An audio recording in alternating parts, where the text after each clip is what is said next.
നമസ്കാരം. കഴിഞ്ഞ ദിവസം ഞാൻ ജയസൂര്യയെക്കുറിച്ചൊരു എപ്പിസോഡ് ചെയ്തു. എനിക്ക് ജയസൂര്യയോട് യാതൊരുവിധ വിരോധവുമില്ല. അപ്പോൾ ഇന്നലെ ഒരാൾ എന്നെ വിളിച്ചു പറഞ്ഞു, സ്വാമി ജയസൂര്യയെക്കുറിച്ച് പറഞ്ഞതെല്ലാം തിരിച്ചെടുക്കണം.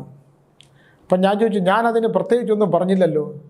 അല്ല, അദ്ദേഹത്തിൻ്റെ ബന്ധനത്തെക്കുറിച്ച് പറഞ്ഞു, അവിടുത്തെ വാതിലിനെക്കുറിച്ച് പറഞ്ഞു, കടമുറ്റത്തച്ഛൻ സിനിമയെക്കുറിച്ച് പറഞ്ഞു. അതെല്ലാം ഗംഭീരമായോടും അതിഭീകരമായ പ്രേത സിനിമയാണ്. ഞാൻ പറഞ്ഞു, അയ്യോ, അദ്ദേഹത്തിൻ്റെ സിനിമ ഓടണം, ഞാനതൊന്നും ഇല്ലയെന്ന് പറഞ്ഞിട്ടില്ല. ഞാൻ പറഞ്ഞു വന്നത് മനുഷ്യജീവിതത്തിലുണ്ടാകുന്ന ചില കാര്യങ്ങൾ, ആ കാര്യങ്ങൾ ഒരാളുടെ വ്യക്തിജീവിതത്തിൽ ബാധിക്കുന്ന കാര്യങ്ങൾ, അത് ഞാൻ പറഞ്ഞു എന്നുള്ളതേ ഉള്ളൂ. ഞാൻ അദ്ദേഹത്തിൻ്റെ സിനിമ ഓടരുത് എന്ന് ഞാൻ ഒരിക്കലും പറയില്ല. അത് നന്നായിട്ട് ഓടണം. കാരണം അത് മലയാള സിനിമയിൽ പണം ഒരുപാട് മുടക്കി ഒരുപാട് കാലങ്ങളെടുത്ത് ചെയ്ത സിനിമയാണ്. അത് നന്നായിട്ട് ഓടേണ്ടത് തന്നെയാണ്. കാലത്തിൻ്റെ ആവശ്യം, സിനിമയുടെ ആവശ്യം. ഗോകുലം ഗോപാൽ ഇത്രയും പണം മുടക്കി സിനിമ ചെയ്ത് മലയാള ഇൻഡസ്ട്രിയെ പിടിച്ചു നിലനിർത്തുന്ന ഒരാളാണ്. ജയസൂര്യയെ പോലെ കഴിവുള്ള ഒരു നടൻ. ഞാൻ പറഞ്ഞു വന്നത് നടൻ നിലനിൽക്കണം എന്ന് തന്നെയാണ് ഞാൻ പറഞ്ഞത്. അല്ലാതെ ജയസൂര്യ മോശമാണെന്ന് ഞാൻ പറഞ്ഞില്ല. ചില വിശ്വാസ പ്രമാണങ്ങൾ അനുസരിച്ചിട്ടുള്ള ചില കാര്യങ്ങൾ സൂചിപ്പിച്ചു എന്നുള്ളതേ ഉള്ളൂ. അതിനിപ്പോൾ എന്നെ കുറ്റപ്പെടുത്തിയിട്ട് കാര്യമില്ല. ഞാനത് പറഞ്ഞു എന്നുള്ളതില്ല. അദ്ദേഹത്തിന് ഒരു മാറ്റം സംഭവിച്ചാൽ അങ്ങനൊരു മാറ്റം, ഞാനത് വിശ്വസിക്കുന്നത് കൊണ്ട്, അത്തരം വിശ്വാസങ്ങളെ എനിക്ക് തിരിച്ചറിയാൻ കഴിയുന്നത് കൊണ്ട്, എനിക്ക് മനസ്സിലാക്കാൻ കഴിയുന്നത് കൊണ്ട് ഞാനതൊന്ന് മാറ്റിവെക്കാനേ പറഞ്ഞുള്ളൂ. അദ്ദേഹത്തിൻ്റെ കടമുറ്റത്തച്ഛൻ സിനിമ നന്നായി ഓടണമെന്ന് ഇല്ലെങ്കിൽ എൻ്റെ പാറ്റേണിലുള്ള സിനിമകളാണ് അതൊക്കെ തന്നെ. അതുമാത്രമല്ല, കടമുറ്റത്തച്ഛൻ എന്ന് പറയുന്ന അദ്ദേഹത്തിന് എനിക്ക് ബോധ്യപ്പെട്ടിട്ടുള്ള ഒരുപാട് കാര്യങ്ങളുണ്ട്. അതിനും തെറി പറഞ്ഞവരുണ്ട്. പക്ഷേ ഞാനത് അങ്ങനെ എടുക്കുന്നില്ല. ഇപ്പോൾ ഓരോരുത്തരുടെ കാഴ്ചപ്പാടുകൾക്കനുസരിച്ച് അങ്ങനെ എടുക്കാമല്ലോ. ഇപ്പോൾ മമ്മൂട്ടിയാണെങ്കിലും മോഹൻലാലാണെങ്കിലും പിന്നെ നരേന്ദ്രമോദി ആണെങ്കിലും രാഷ്ട്രീയത്തിൽ അവർക്ക് ഇഷ്ടപ്പെട്ട പ്രിയപ്പെട്ടവരുടെ ഒരുപാട് പേരുണ്ടല്ലോ. ആ പ്രിയപ്പെട്ടവരൊക്കെ തന്നെ അവർക്ക് നേരെ ആരെങ്കിലും ആക്രോശിച്ചാൽ, ആരെങ്കിലും മോശം പറഞ്ഞാൽ, ആരെങ്കിലും കല്ലെറിയാൻ ശ്രമിച്ചാൽ അതിനെ പ്രതികരിക്കുന്ന ഒരുപാട് ആരാധകരുണ്ട്, അല്ലേ? അപ്പോൾ വ്യക്തിപരമായി എഴുതാൻ കഴിയാത്ത ഒരാൾ എൻ്റെ അടുത്ത് പറഞ്ഞ പോലെ, സ്വാമി, എനിക്ക് നിങ്ങളോട് ഭയങ്കര അസൂയാണ്. ഞാൻ അതെന്തിനാണ്? നിങ്ങൾ ഇത്രയൊക്കെ ബുക്കുകൾ എഴുതുന്നില്ലേ? ഞാൻ വിചാരിച്ചത് എനിക്കൊരു പുസ്തകം എഴുതാൻ പറ്റില്ല. അതുകൊണ്ട് എനിക്ക് നിങ്ങളോട് ഭയങ്കര ദേഷ്യവും പകയുമാണ്. ഞാനിപ്പോൾ എന്ത് ചെയ്യാൻ പറ്റും? ഒരാൾക്ക് നമ്മളോട് ദേഷ്യവും പകയും ഉണ്ടാകും. ഞാനൊരാൾ എൻ്റെ അടുത്ത് എത്രയോ പുതിയ കുട്ടികൾ മാന്ത്രിക നോവൽ എഴുതാൻ വരുമ്പോൾ ഞാൻ പ്രോത്സാഹിപ്പിച്ചിട്ടേ ഉള്ളൂ. ഞാൻ തിരുത്തി കൊടുത്ത ഒരാളുണ്ട്. ഒരു അഖിൽ പരമേശ്വരൻ എന്ന് പറഞ്ഞ ഒരാൾ എൻ്റെ അടുത്ത് വന്നിരുന്നു. അയാൾ കഥ ആയിട്ട് വന്നപ്പോൾ ചെറിയ തിരുത്തലുകളൊക്കെ ഞാൻ പറഞ്ഞു കൊടുത്തു. ഇങ്ങനെയൊക്കെ എഴുതിയാൽ നന്നായിരിക്കും, പേരൊന്ന് മാറ്റിയിടാനും പറഞ്ഞു. ഇതെല്ലാം ഞാൻ പറഞ്ഞു. അദ്ദേഹത്തിൻ്റെ പേര് വേറെ എന്തോ ആണ്. ആ പുസ്തകം കഴിഞ്ഞ ശേഷം പുള്ളി എന്നെ വിളിക്കാറുമില്ല, എന്നെ അന്വേഷിക്കാറുമില്ല. പുള്ളി മലയാളത്തിൽ പ്രഗത്ഭനായ ഒരു എഴുത്തുകാരനായിക്കോട്ടെന്നേ നമ്മൾ വിചാരിക്കുള്ളൂ. നമുക്കറിയാവുന്നുള്ളത് ചിലത് പറഞ്ഞു കൊടുത്തിട്ടുണ്ടെങ്കിൽ, ചില കാര്യങ്ങൾ പറഞ്ഞു കൊടുത്തിട്ടുണ്ടാവണമെങ്കിൽ അതിനെ നന്ദിയോട് സ്മരിക്കുകയോ ഓർക്കുകയും ചെയ്യുന്നവരുണ്ട്. എന്നെ സംബന്ധിച്ചിടത്തോളം എനിക്കൊരു ഗ്ലാസ് ചായ ഒരാൾ മേടിച്ച് തന്നാൽ പോലും ഞാനത് ഓർക്കാൻ ആഗ്രഹിക്കുന്ന ഒരാളാണ്. എനിക്കൊരാൾ ഒരു അക്ഷരം പറഞ്ഞു തന്നാൽ, ഒരു അക്ഷരം പറഞ്ഞു വന്നാൽ നമുക്ക് പിന്നീട് പൊരുത്തപ്പെടാൻ പറ്റാത്ത ഒരുപാട് വിഷയങ്ങളുണ്ടായിട്ടുണ്ട്. ആ വിഷയങ്ങൾ ഉണ്ടാകുമ്പോൾ തന്നെ നമ്മൾ അദ്ദേഹത്തിന് അതിൽ നിന്ന് മാറി സഞ്ചരിക്കാനേ ശ്രമിച്ചിട്ടുള്ളൂ, നശിപ്പിക്കാൻ ശ്രമിച്ചിട്ടില്ല. ഇപ്പോൾ ഒരു കാര്യം കഴിയുമ്പോഴത്തേക്ക് ഞാൻ ഒരുപാട് ഉദാഹരണങ്ങൾ ഒരുപാടുണ്ട്. ഇപ്പോൾ പണ്ട് കാലത്ത് എൻ്റെ ഗ്രീൻ ടി വിയിൽ 2 ചെറുപ്പക്കാർ വന്നു. ആ ചെറുപ്പക്കാരും ഒരുപാട് പേര് അന്നത്തെ കാലത്ത് അവിടെ പഠിക്കാനും പിന്നെ നമ്മളെ കൂടെ നിൽക്കാനും. അന്ന് സൂര്യ ഫെസ്റ്റിവൽ എന്ന് പറഞ്ഞൊരു പ്രോഗ്രാം നമ്മളാണ് ഷൂട്ട് ചെയ്യുന്നത്. അപ്പോൾ അതിൻ്റെ കൂടെ ഒട്ടത്തിൽ ഒരുപാട് പേര് വന്നു പഠിക്കാനായിട്ട്. ഞാൻ എല്ലാവർക്കും അവസരങ്ങൾ കൊടുക്കുകയും എല്ലാം ചെയ്യുകയൊക്കെ ചെയ്തു. കുറേ കാലം കഴിഞ്ഞ് അതിൽ പഠിക്കാൻ വന്ന ഒരാളിനോടൊപ്പം പിന്നെ മറ്റൊരാൾ വേർപെടുത്തി അയാളെ കൊണ്ടുപോയി മറ്റൊരു കമ്പനി തുടങ്ങി. അവർ മറ്റൊന്നായിട്ട് പോയി. നമുക്കത് ദോഷപ്പെടാനൊന്നും പറ്റില്ല. അങ്ങനെയാണല്ലോ ഈ വളർച്ച ഉണ്ടാകുമ്പോൾ വിഘടനം ഉണ്ടാകുമല്ലോ. ഒരു രാജ്യമാണെങ്കിൽ പോലും വളർച്ച ഉണ്ടാകുമ്പോൾ ഉണ്ടാകുന്ന കാര്യങ്ങളുണ്ട്. ഒരു മനുഷ്യൻ്റെ വ്യക്തി ജീവിതത്തിൽ ഒരു മനുഷ്യൻ്റെ വളർച്ച എന്ന് പറയുന്നത്, ഇപ്പോൾ ഒരാൾ നിന്ന് പഠിക്കുന്നു. ഇപ്പോൾ നമ്മുടെ മരണപ്പെട്ടു പോയ കോൺഫിഡൻറ്റ് ജോയിയുടെ കാര്യം എടുത്താലും, കോൺഫിഡൻറ്റ് ഗ്രൂപ്പിൽ അദ്ദേഹം പിന്നെ ഒരു ചെറിയ കമ്പനിയിൽ ഉദ്യോഗസ്ഥനായിട്ട് ഇരുന്നിട്ട് അദ്ദേഹം അതിൻ്റെ ബാലപാഠങ്ങളൊക്കെ മനസ്സിലാക്കിക്കൊണ്ട്, അല്ലെങ്കിൽ ബിസിനസ്സിൻ്റെ കാര്യങ്ങളൊക്കെ മനസ്സിലാക്കിക്കൊണ്ട് അദ്ദേഹത്തിൻ്റെ ചിന്താധാരകൾക്കനുസരിച്ചിട്ടുള്ള ഒരു വലിയ സാമ്രാജ്യം കെട്ടിപ്പുലർത്തും. ആ സാമ്രാജ്യം വളരുമ്പോൾ ഒപ്പം നമ്മുടെ മനസ്സും വളരണം. ആ സാമ്രാജ്യം വളരുമ്പോൾ നമ്മുടെ ചക്രവർത്തിയായിട്ട് തീരുമ്പോഴുണ്ടാകുന്ന ഒരു വലിയ വിസ്തൃതിയായിട്ടുണ്ട്. നമ്മളൊരു ചെറിയ പാത്രത്തിൽ നിന്ന് ആഹാരം കഴിക്കുകയും നമ്മൾ വിശാലമായൊരു വലിയ പാത്രത്തിൽ ആഹാരം ഒരുമിച്ച് കഴിക്കുന്നതൊക്കെ തമ്മിലുള്ള വ്യത്യാസം എല്ലാത്തിനും എടുക്കേണ്ടി വരും. അനുഭവങ്ങൾ പങ്കുവച്ചില്ല. ഞാനത് ഉദാഹരണമായിട്ട് പറഞ്ഞിട്ടുള്ളതെന്ന് ഒരുപാട് മനുഷ്യരുടെ കാര്യങ്ങൾ. നമ്മളെങ്ങനെയാണ് ഒരാളെ കാണുന്നു എന്നുള്ളതല്ലേ. നമ്മൾ ഒരു ഇൻസിഡൻറ്റ് ഉണ്ടായപ്പോൾ ഞാൻ ഇതുവരെ DNA പ്രേക്ഷകരെടുത്ത് അദ്ദേഹത്തിൻ്റെ ഒരു കാര്യം പറഞ്ഞു, സത്യമാണ്. ആ സത്യമാണെന്ന് അടിയുറച്ചിപ്പോഴും ഞാൻ വിശ്വസിക്കുന്നു. സത്യമായ കാര്യങ്ങൾ മാത്രമേ പറയുന്നുള്ളൂ. അതുകൊണ്ട് അദ്ദേഹം നീരസം ഉണ്ടാകുമെന്ന് വിചാരിച്ചാൽ അത് കഴിഞ്ഞിട്ട് ഞാൻ അദ്ദേഹത്തിന് വീണ്ടും പ്രോഗ്രാം ചെയ്തു. നിങ്ങൾ തിരിച്ചു വരണം സിനിമയിലേക്ക്, നിങ്ങൾ തിരിച്ചു വന്ന് ശക്തനാകണം, നിങ്ങൾ തളരുകയല്ല വേണ്ടത്, നിങ്ങൾ വളരുകയാണ് വേണ്ടത്, തെറ്റുകളുണ്ടെങ്കിൽ നിങ്ങൾ സ്വയം തിരുത്തണം. ഇതല്ലേ നമുക്ക് പറഞ്ഞു കൊടുക്കാൻ പറ്റുള്ളൂ. നമ്മളൊക്കെ അങ്ങനെയല്ലേ, മനുഷ്യനായിട്ട് ജനിച്ചാൽ തെറ്റുകൾ ഉണ്ടായേ പറ്റൂ. അത് മനുഷ്യ സഹജമായ വാസനകളാണ്. അബദ്ധങ്ങൾ പറ്റി എത്രയോ പേരുണ്ട്. ഞാൻ ജയിൽ ശിക്ഷ അനുഭവിച്ചെന്ന് ഒരാളോട് ചോദിച്ചു, നിങ്ങൾ എന്തിനാണ് ഭാര്യയെ കൊന്നത്? അത് ഞാൻ ഇന്ന കാരണങ്ങൾ കൊണ്ടാണ് കൊന്നത്. അവൾ എന്നെക്കാൾ കൂടുതൽ മറ്റൊരാളെ സ്നേഹിക്കുന്നത് എനിക്ക് തോന്നിയതാണ്. അത് ആ തോന്നലെന്ന് പറയുന്ന വാക്കെന്നാണ്. ഞാനിപ്പോൾ പശ്ചാത്തപിക്കുകയാണ്. അവൾ മരിച്ചുപോയല്ലോ, എനിക്കിപ്പോൾ എന്നെ നോക്കാൻ ആരുമില്ല, എന്നെ കൊലപാതകയായിട്ടാണ് കാണുന്നത്. ഈ അടുത്ത കാലത്ത് ഏറ്റവും വിദ്യാഭ്യാസപരമായി ഏറ്റവും ഉന്നതിയിൽ നിന്ന ഒരാൾ ഒരു പീഡന കേസിൽപ്പെട്ട് അദ്ദേഹത്തിൻ്റെ എവിടെയോ ജീവിതത്തിൻ്റെ ഏറ്റവും ഉയരത്തിൽ നിൽക്കുന്ന ആൾ ഒന്നുമല്ലാതെ മരണപ്പെട്ടു. ഞാൻ കുറച്ചു നേരം ആ മരണം കേട്ട് നിശബ്ദനായിട്ടിരുന്നു. നമ്മൾ ഒരു നിമിഷത്തെ സാഹചര്യങ്ങൾ കൊണ്ട്, ഒരു നിമിഷത്തെ സാഹചര്യങ്ങൾക്ക് അടിമയായി നമ്മൾ ചില അബദ്ധങ്ങളിൽ പോയി പെടുമ്പോൾ നമ്മുടെ ചിന്തകളപ്പോൾ നമ്മൾ ആ ചെകുത്താൻ അപ്പം കയറും ആ സമയത്തേക്ക്.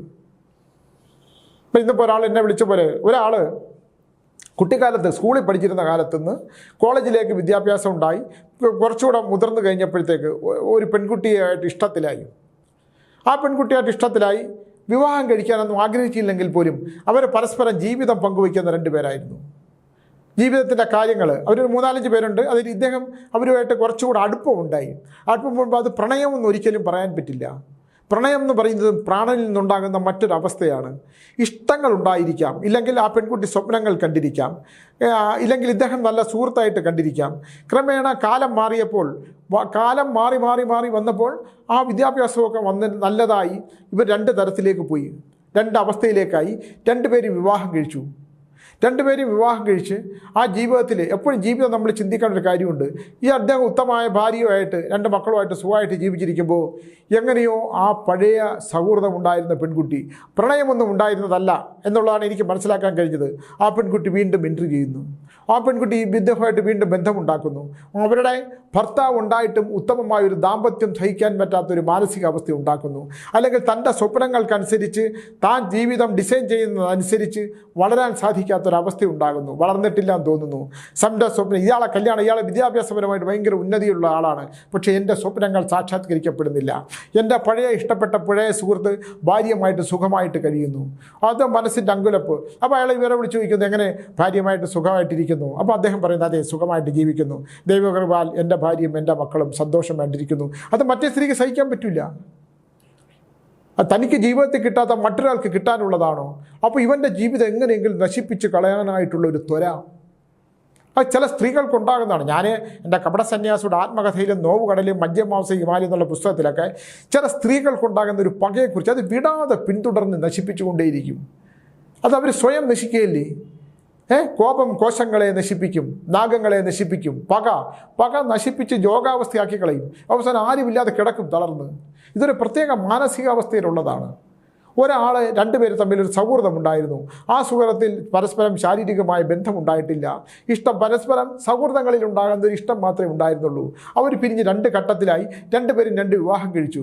അതിലൊരു പെൺകുട്ടിയുടെ വിവാഹ ജീവിതം തകർന്നു പോവുകയോ, ഭർത്താവ് ഉള്ളപ്പോൾ തന്നെ അവർ ചിന്തിക്കുന്നത് അനുസരിച്ചിട്ടുള്ള, ചിലപ്പോൾ സിനിമ കാണാത്ത ഭർത്താവായിരിക്കും, തമാശ പറയാത്ത ഭർത്താവായിരിക്കും, കോമഡി കണ്ടാൽ പൊട്ടിച്ചിരിക്കാത്ത ഭർത്താവായിരിക്കും. ഇനി ഭാര്യ ഒന്ന് ചിരിച്ചു പോയാൽ, നീ എന്തിനാണ് ഇങ്ങനെ ചിരിക്കുന്നത്?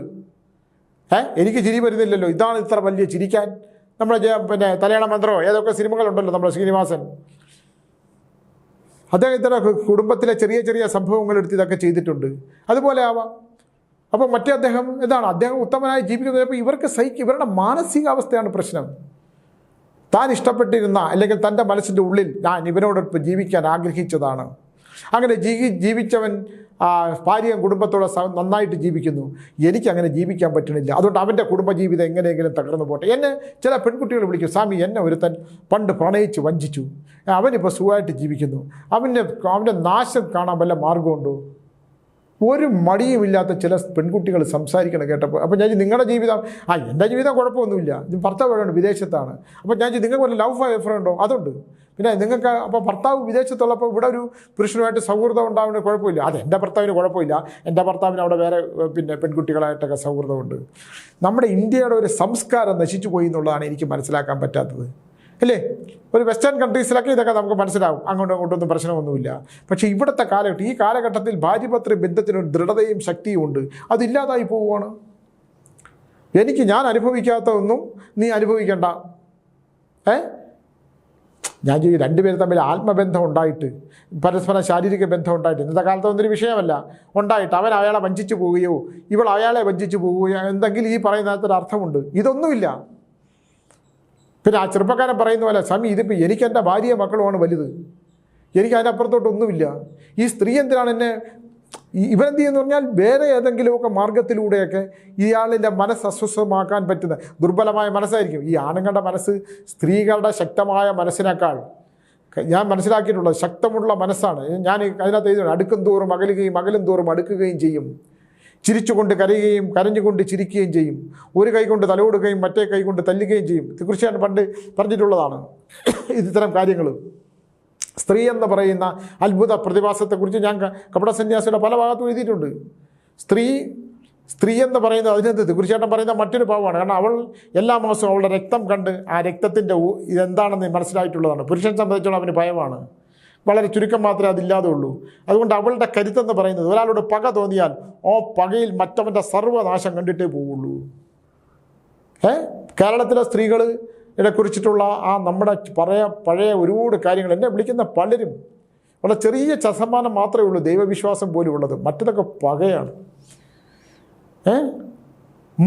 പെൺകുട്ടികൾക്ക് അമ്മയോട് പകയുണ്ടാകുക ഒരു കാര്യമില്ല. അതൊക്കെ ചിലപ്പോൾ പൂർവ്വജന്മമായിട്ട് ബന്ധപ്പെട്ടുള്ള കാര്യം ഉണ്ടാകും.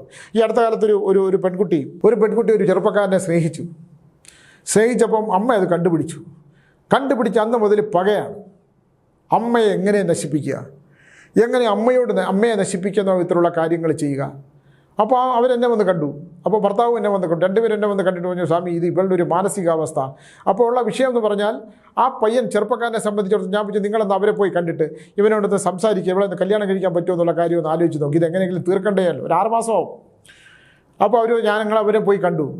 അപ്പോൾ അവൻ പറയുന്നത് എന്താണ്, ഇവളെ സംബന്ധിച്ചിടത്തോളം ഇവൾ പെട്ടെന്ന് വൈലൻ്റ് ആവും, അവളുടെ ഇഷ്ടങ്ങൾക്കനുസരിച്ച് ജീവിക്കണം, അവൾ ഇഷ്ടപ്പെടുന്നിടത്ത് മാത്രമേ എനിക്ക് സംസാരിക്കാൻ പാടുള്ളൂ, അവൾ ഭയങ്കര പൊസസീവാണ്.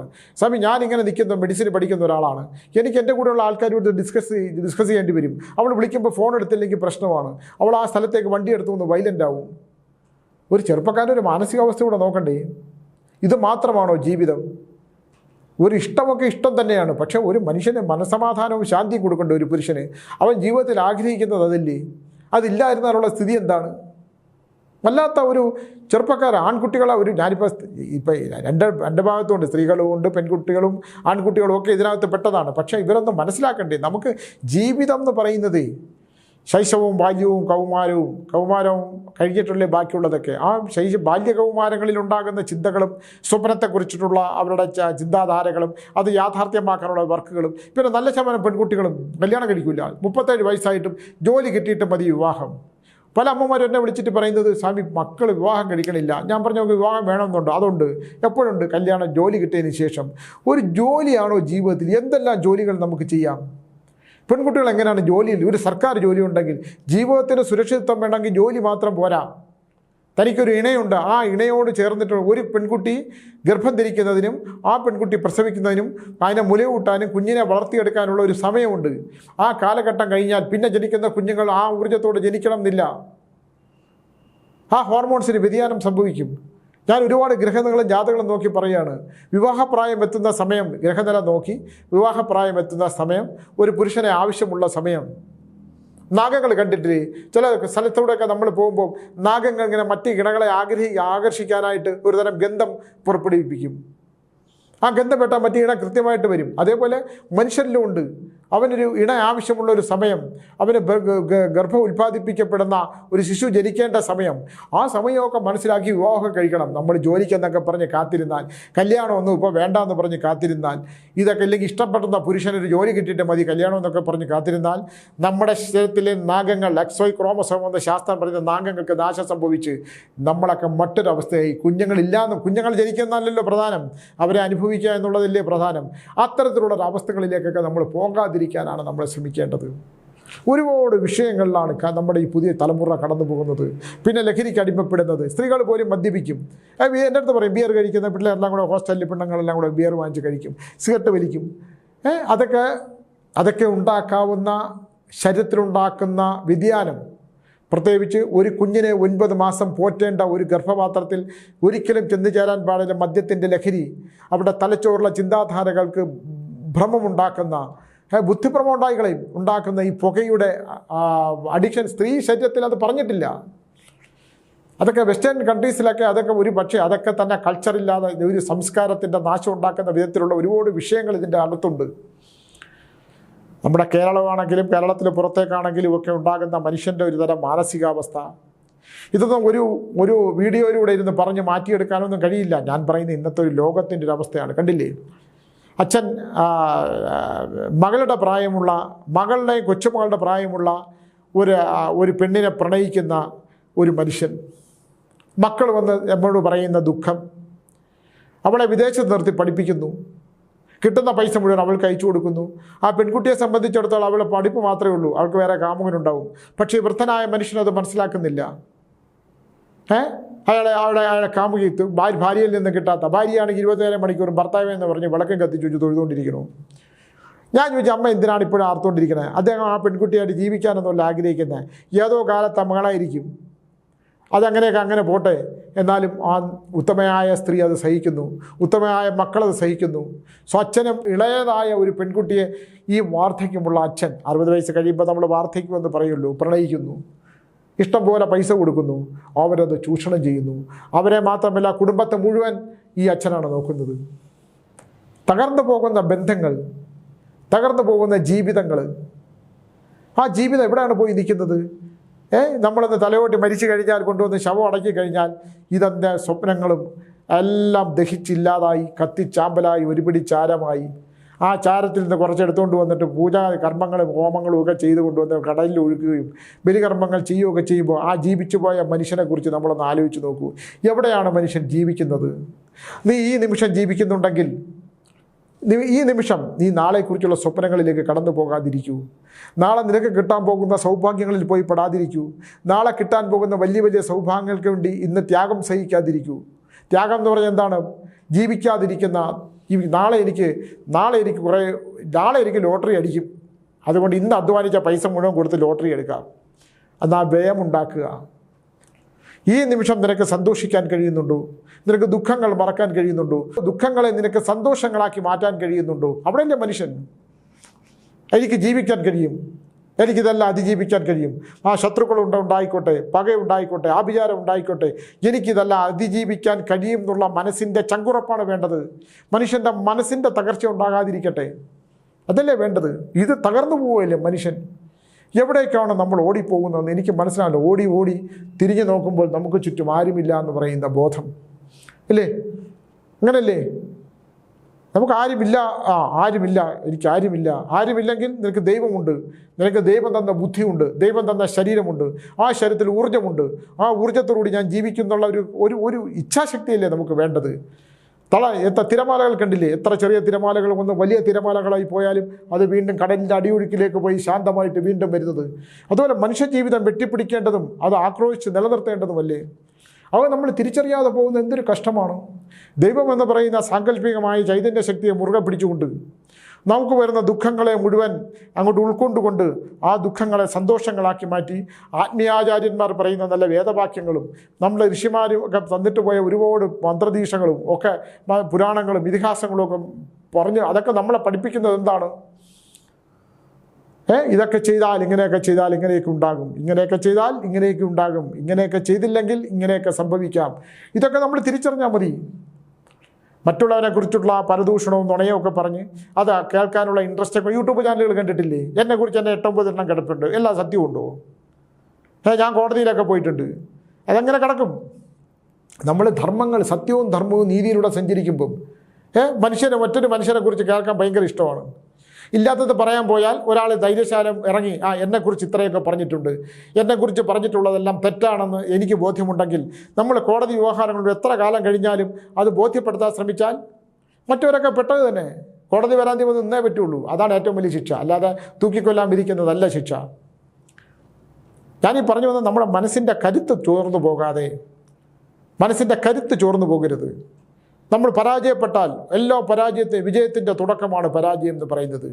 എല്ലാവർക്കും എല്ലാപ്പോൾ വിജയിക്കാൻ പറ്റും. ഇപ്പോൾ 2 സ്ഥാനാർത്ഥികൾ തമ്മിൽ മത്സരിച്ച ഒരാൾ തോറ്റേ പറ്റുള്ളൂ, നല്ല മറ്റേ ജയിക്കാൻ പറ്റൂ. അത് സ്ഥായിയായ ജയമാണോ? മരണത്തെ ജയിക്കുന്നത് മാത്രമാണ് ജയം, അല്ലേ? മരണത്തെ ജയിച്ചു.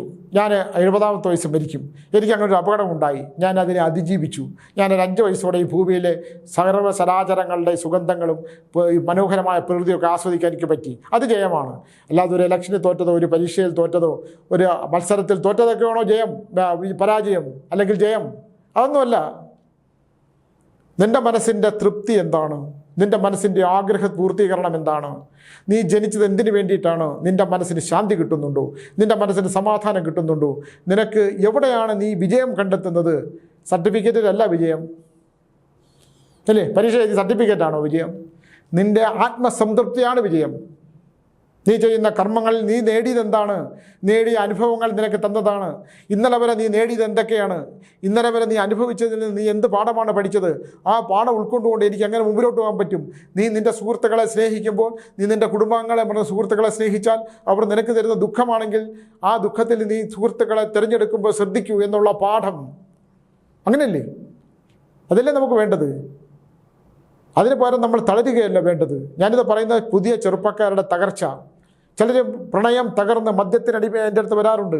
ഇനി ജീവിതമില്ല സ്വാമി, അവൾ ചതിച്ചു, അവൾ മറ്റവൻ്റെ അടുത്ത് പോയി ജീവിക്കുകയാണ്, ഇല്ലെങ്കിൽ എന്നെ സ്നേഹിക്കുമ്പോൾ തന്നെ അവൾ മറ്റൊരു തന്നെ സ്നേഹിച്ചു, എനിക്ക് സഹിക്കാൻ വയ്യ, അതുകൊണ്ട് ഞാൻ മദ്യത്തിനടിമയായി കുടിച്ച് മരിക്കാൻ തീരുമാനിച്ചു. നമ്മളെന്ത് പറയും? നമ്മളെന്താണ് അവരോട് പറയണേ? സ്വാമി എനിക്ക് എന്നെ രക്ഷിക്കണം. ഒന്നും രക്ഷിക്കാൻ പറ്റില്ല.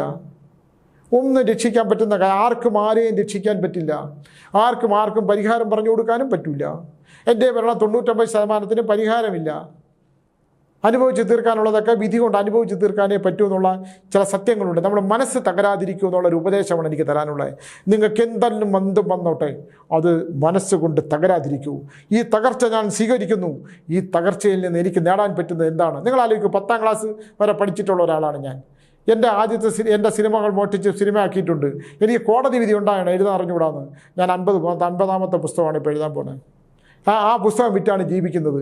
അക്ഷരം അറിഞ്ഞുകൂടാ എന്ന് പറഞ്ഞ് അച്ഛൻ പറഞ്ഞാൽ 5 തെറ്റ് വരും എന്ന് എന്നെക്കുറിച്ച് തമാശ പറയുന്നവരുണ്ട്. അതുപോലും നമ്മുടെ സമർപ്പണത്തോടുകൂടി, കഠിനാധ്വാനത്തോടുകൂടി, നമ്മൾ മുമ്പിൽ ഇച്ഛാശക്തിയോടുകൂടി നമ്മൾ മുമ്പിലോട്ട് പോയാൽ നമ്മളൊരാൾക്ക് തൊടാൻ പറ്റുമോ? ശത്രുക്കളുണ്ടാവും, വരട്ടെ, നിന്നെ ഒരുത്തൻ കൊല്ലാം, നീ വന്ന് കൊന്നിട്ട് പോടാം, നീ ഇങ്ങനത്തവനാണ്, അതെ ഇങ്ങനത്തവനാണ്, നീ അങ്ങനെ ആവാതിരിക്കൂ എന്ന് പറയാനുള്ള ചങ്കുറപ്പല്ലേ നമുക്ക് വേണ്ടത്. നമ്മൾ തളരാതിരിക്കൂ. എന്നെ വിളിക്കുന്ന ആൾക്കാരുടെ മനസ്സിന് വേണ്ടിയിട്ടാണ് ഞാൻ പറയുന്നത്. നിങ്ങൾ തളരാതിരിക്കൂ. ശക്തിയായിട്ട് മുമ്പിലോട്ട് പോകാനുള്ള ഊർജ്ജമാണ് നമുക്ക് വേണ്ടത്. അങ്ങനെ ഊർജ്ജമുള്ളപ്പോൾ ആ ഊർജ്ജത്തിനോടൊപ്പം ദൈവത്തിൻ്റെ ഒരു ശക്തി കൂടെ ഉണ്ടാകുമെന്ന് പറഞ്ഞുകൊണ്ട് നിർത്തുന്നു. എല്ലാവർക്കും നല്ലതുണ്ടാകട്ടെ, നന്മയും സമാധാനവും ഉണ്ടാകട്ടെ, ശാന്തിയും സമാധാനവും ഉണ്ടാകട്ടെ. നമസ്കാരം.